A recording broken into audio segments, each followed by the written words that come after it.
किसी ने बड़े कमाल की बात कही है कि सोना सोना ही रहता है, सोने को तराशने वाला होना चाहिए। हाय फ्रेंड, मैं दारा सिंह रघुवंशी। मैं आपको एक व्यापारी की कहानी की तरफ ले चलता हूँ। अकबर के राजकोष में धन की हानि हो गई थी।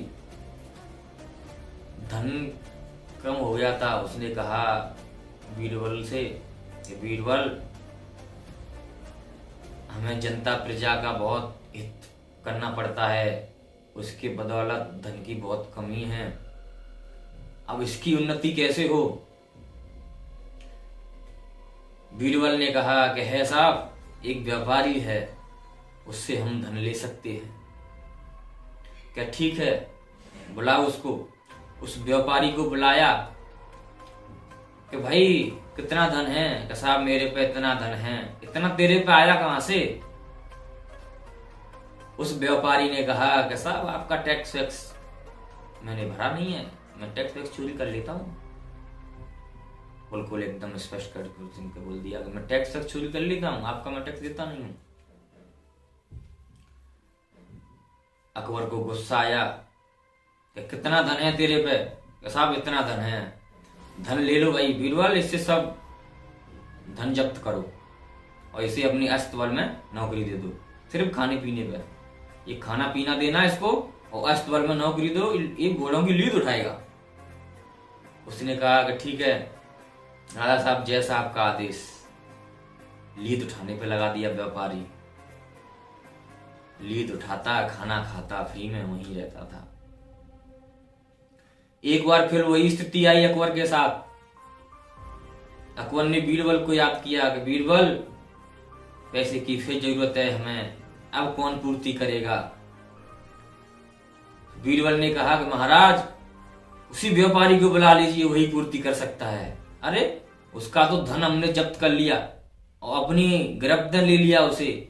अपना गृहस्थ में वो घोड़ों की लीद उठा रहा है, वो पैसे कहां से देगा? अरे भाई, असली डीएनए तो है उसमें व्यापारी का। व्यापारी है वो, कर सकता है कुछ न कुछ। क्या ठीक है, बुलाओ उसे। बीरबल जी ने बुलाया। अकबर ने कहा कि भाई कुछ धन की जरूरत है, दे सकते हो? कि हाँ, पहले से दूना ले लो।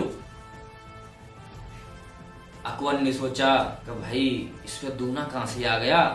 पहले धन हमने पूरा जब्त कर लिया इसका, उसकी बदौलत इसको हमने नौकरी दी सिर्फ खाने पीने पे, यहां से बाहर जाता नहीं है। फिर धन तूने कहां से इकट्ठा किया? उसने कहा महाराज, आपके कुछ सैनिक भ्रष्टाचारी हैं, मैं उनसे बोलता कि मैं आपकी पोल खोल दूंगा, नहीं तो मुझे स्वर्ण मुद्राएं दीजिए।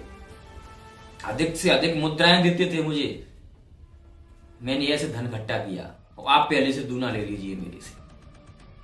कि भाई तेरे दिमाग को मान गए। अब बीरबल को बुलाया। बीरबल, ये तो सातिर है, हमारे सैनिकों को ही ठगता है, अब इसको जहाज गिनने पे लगा दो। कितने जहाज आते हैं, कितने जहाज जाते हैं, ये सब काउंटिंग करेगा, ये गिनती करेगा सब जहाजों की। बीरबल ने उससे बोला, चल भाई वहीं लग जा, मैं छोड़ आता हूं बंदरगाह पे। तो वहां ले गया उसे कि भाई तुझे यही काम करना है, यही यहाँ से खाना खाना है, वो बंदा तुझे पानी ला के देगा, वो खाना ला के देगा, तुझे यही 24 घंटे रहना है।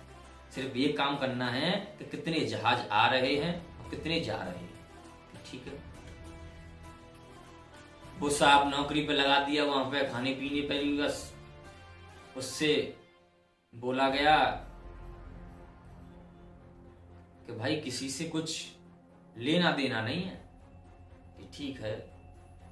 अब साहब जहाज वालों से वो बोलता था कि भाई मुझे राजा साहब ने यहाँ पे पर्सनल रखा है, मैं उनका खास आदमी हूं, या तो मुझे पैसे दो, नहीं तो आप जो हेरा फेरी कर रहे हो ना उसकी शिकायत कर दूंगा राजा साहब से। उस पर साहब पैसा आ गया, काफी पैसा इकट्ठा कर दिया। एक बार फिर स्थिति वही आई अकबर पर, राजकोष में कमी आ गई। अकबर ने बीरबल को बुलाया कि बीरबल, अब क्या करना चाहिए, हमें पैसे की फिर जरूरत है। बीरबल ने कहा कि राजा साहब, हमें वही बुलाना चाहिए क्योंकि उसमें डीएनए, असली व्यापारी का डीएनए है उसमें, इसलिए बीरबल को वही याद आता था। बीरबल बुलाओ उसको। बीरबल ने बुलाया कि भाई कुछ पैसे की जरूरत है, हमारी हेल्प कर सकते हो? अरे राजा साहब, पहले से जो दिया था मैंने उससे दूना दे सकता हूं, ले लीजिए। बीरबल हंसा कि वाह क्या बात है। अकबर भी मुस्कराया कि भाई तुझे मानना पड़ेगा। पैसे दिए, उससे पूछा कि भाई तू ये बता, पैसे वहां से भी तूने इकट्ठे कर लिए? कि राजा साहब, वहां तो खजाना है पैसों का, आपके जो भी जहाज आते जाते हैं सब इधर उधर माल करते हैं। 19 से मैंने बोल दिया भाई पैसे तो नहीं दूंगा, इसका फिर दूंगा राजा साहब से। उन्होंने इतना धन दिया, काफी धन दिया मुझे, इकट्ठा वहीं से किया है मैंने। तो भाई तो ये मान गए, उससे धन ले लिया अकबर ने, और उसे 3 बार में जो भी धन लिया उसका आधा आधा धन उसे वापस कर दिया 3 बार का। वो भी खुश, सब खुश।